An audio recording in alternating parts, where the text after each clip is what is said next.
Evening students, अपने YouTube channel जैसलवी classes 87 में आप सभी का स्वागत है। आज हम एक्सरसाइज 1.2 के क्वेश्चन 3 से आगे के सवाल लेके आए हैं और विशेष ध्यान दें कि वीडियो को लाइक अवश्य करें और चैनल को सब्सक्राइब अवश्य करें। ठीक है, सब्सक्राइब करना ना भूलें। आवाज गुणनखंड विधि द्वारा निम्नलिखित पूर्णांकों को एचसीएफ और एलसीएम ज्ञात करना, यानी किससे? आवाज गुणनखंड विधि से। ठीक है, तो इसे ज्ञात करेंगे।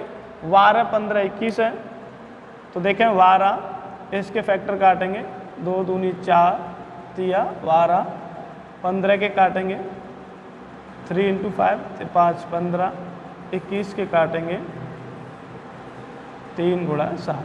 ठीक है, अब हमने यहाँ पे देखा है एचसीएफ में हमें क्या करना पड़ता है। एचसीएफ में हम कॉमन लेते हैं, तो देखेंगे एचसीएफ क्या है। एचसीएफ में हमें दिखाई दे रहा है कि यहाँ से 3 कॉमन है। ये देखें, ये 3 जो है कॉमन है, तो हमारा क्या बनेगा? एचसीएफ बन जाएगा। ठीक, अब एलसीएम। एलसीएम में क्या है, जो कॉमन है वो भी लिखेंगे और नहीं कॉमन है वो भी लिखेंगे। तो लिख लो 2 इंटू 2 इंटू 3 इंटू 5 इंटू 7। 3 हमारा कॉमन है, वो हमने एक बार लिखा है। तो 2 दूनी 4, 4 3 12, 12 5 60 और 60 7 420। क्या हो जाएगा? 420। ठीक है, सेकंड है 17, 23, 29।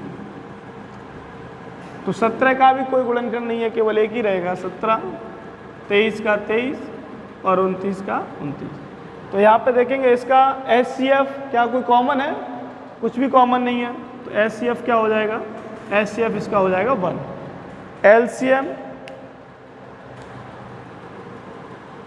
एलसीएम इसका बनेगा जाके 17, 23, 29। तो इनका गुणा करेंगे, तो यार 17 का गुणा कर लेंगे 23 से, 17 3 51, 17 दूनी 34 और 5 39। 29 का गुणा कर लेंगे, इसका 11,339 आएगा। जब 29 का हम 391 में गुणा करेंगे तो इसका एलसीएम बनेगा 11,339। ठीक है, अगले सवाल पे है 8, 9 और 25 का आवाज गुणनखंड निकालेंगे। तो 8 का है 2 गुणा 2 गुणा 2, 2 दूनी 4 दूनी 8, 9 का 3 3 9। 25 के निकालेंगे तो 5 गुणा 5 यानी 5 25। ठीक है, हमने देखा कि इसमें हमें कॉमन नहीं मिल रहा है, और जहाँ कॉमन नहीं मिलता वहाँ एचसीएफ क्या होता है? 1 होता है। एचसीएफ 1। एलसीएम निकालेंगे, तो एलसीएम के लिए 2 into 2 into 2 into 3 into 3 into 5 into 5। ठीक है, गुणा कर लेंगे, 2 दूनी 4, 4 दूनी 8, 8 3 24, 24 3 72 और 72 में गुणा कर देंगे 25 का, तो ये हो जाएगा 25 दूनी 50 का 0 5 और 25 7 175 और 5 80, तो 1800। इसका एलसीएम जो आएगा वो 1800 आएगा। क्वेश्चन 4 है एचसीएफ 306,657 बराबर 9 दिया है। एलसीएम हमें 306,657 का ज्ञात करना है। कहने का मतलब है कि ये संख्या का जो एचसीएफ दिया है वो 9 है। कितना है? 9 है। तो हमें एलसीएम ज्ञात करना है। यहाँ से सूत्र भी होता है, वो भी देखें। सूत्र होता है एचसीएफ इंटू एलसीएम इक्वल दोनों संख्याओं का गुणनफल।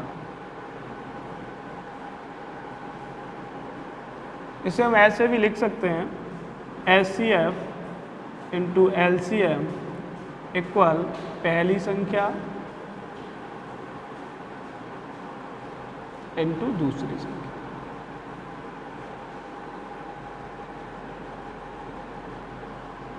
यहाँ से भी 4 सूत्र बन जाते हैं। अगर हमें एचसीएफ निकालना है तो एचसीएफ को हम इक्वल करेंगे पहली संख्या इंटू दूसरी संख्या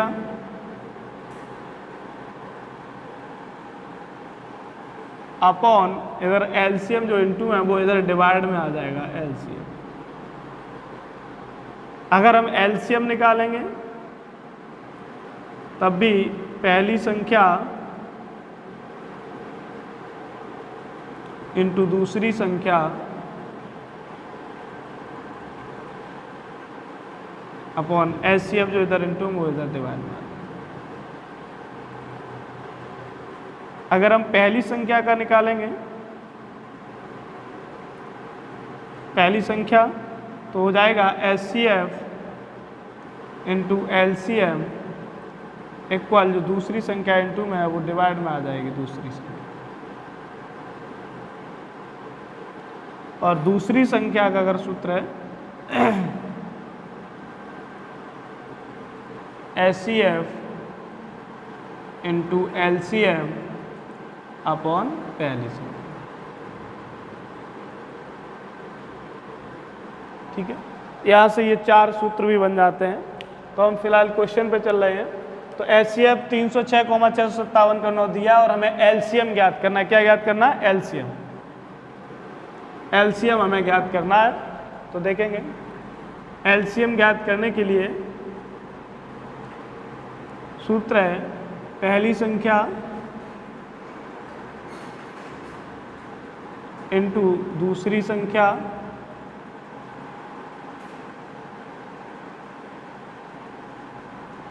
अपॉन एचसीएफ। एलसीएम इक्वल पहली संख्या है 306 इंटू 657 अपॉन एचसीएफ दिया है 9।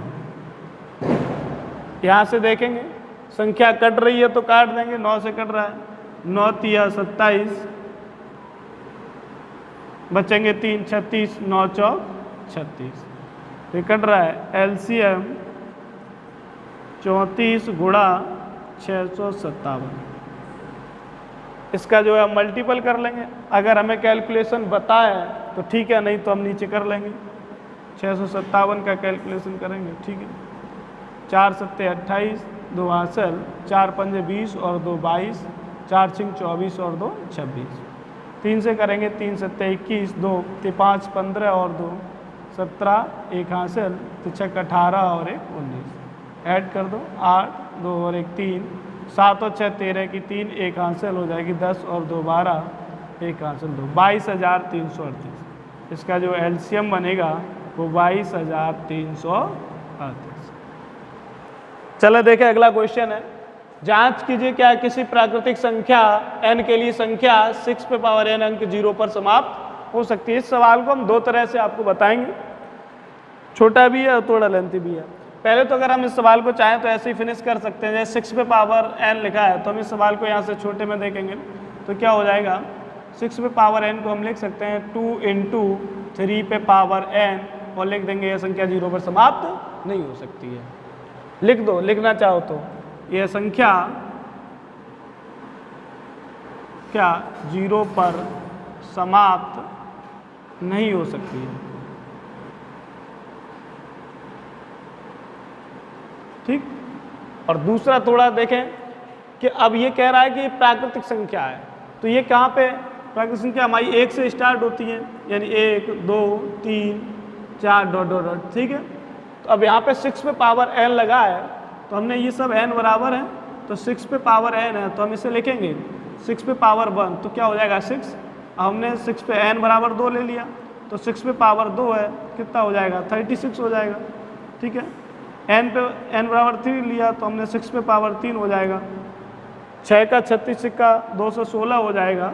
ऐसे ही 6 पे पावर 4, ठीक है, 6 पे पावर 5 ऐसे ही। ठीक, तो अब यहाँ पे जो है अब क्या है कि जब इकाई के स्थान पे 0 आता है, इकाई के स्थान पे क्या आता है 0, तो हमेशा हमें गुणनखंड कितना चाहिए 5 का भी चाहिए है। तो इसलिए तो यहाँ पे कहीं पे आ नहीं रहा है तो हम क्या करेंगे, यहाँ लिख सकते हैं कि यह संख्या 0 पर समाप्त नहीं है, 0 पर समाप्त नहीं हो सकती है।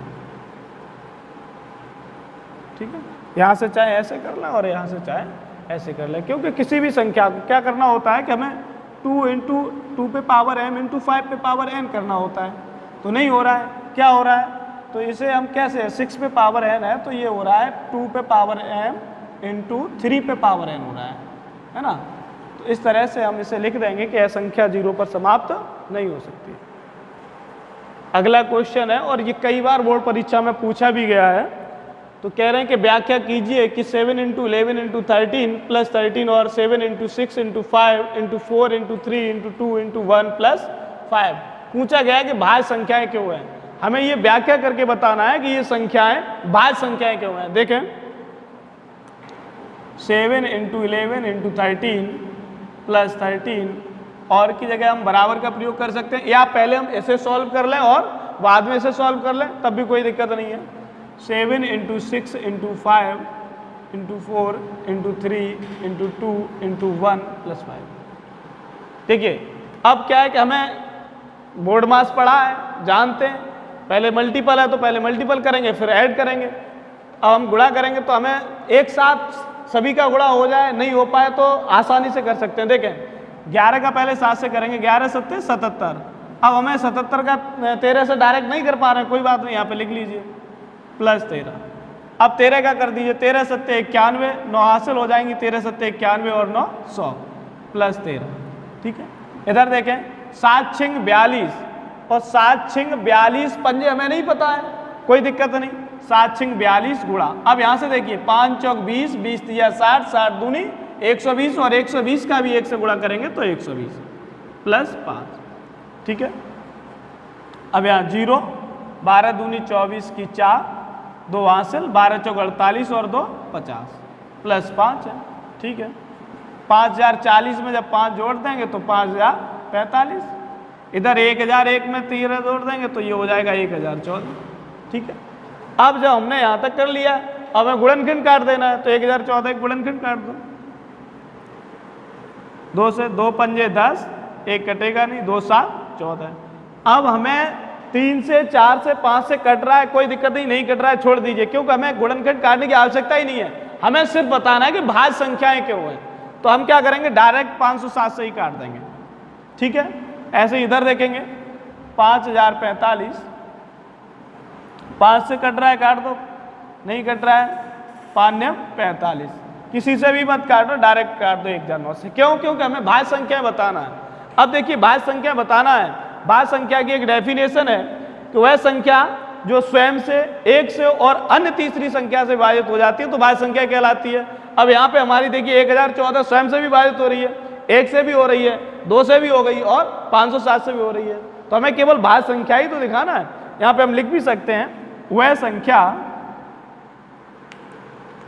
वह संख्या जो स्वयं से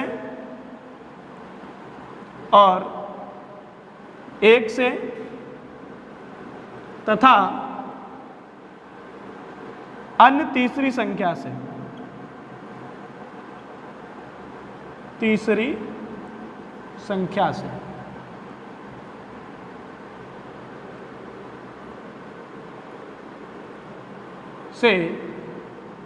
विभाजित हो जाती है।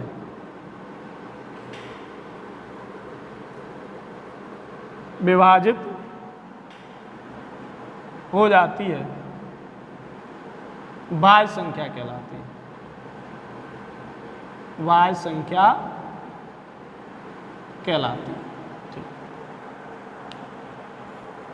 अगला क्वेश्चन है, क्वेश्चन नंबर 7 है। किसी खेल के मैदान के चारों ओर एक वृत्ताकार पथ है।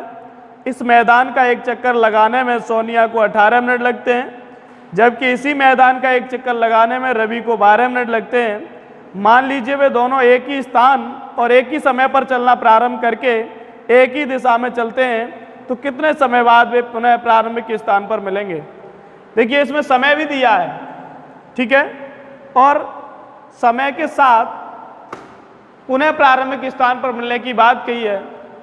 पिछले सवाल में एक 1.1 में एक सवाल था जिसमें समान संख्या पूछी थी, स्तंभों की संख्या पूछी थी, वहां अधिकतम संख्या की बात की थी, तो वहां पे जो है एचसीएफ निकाला गया था।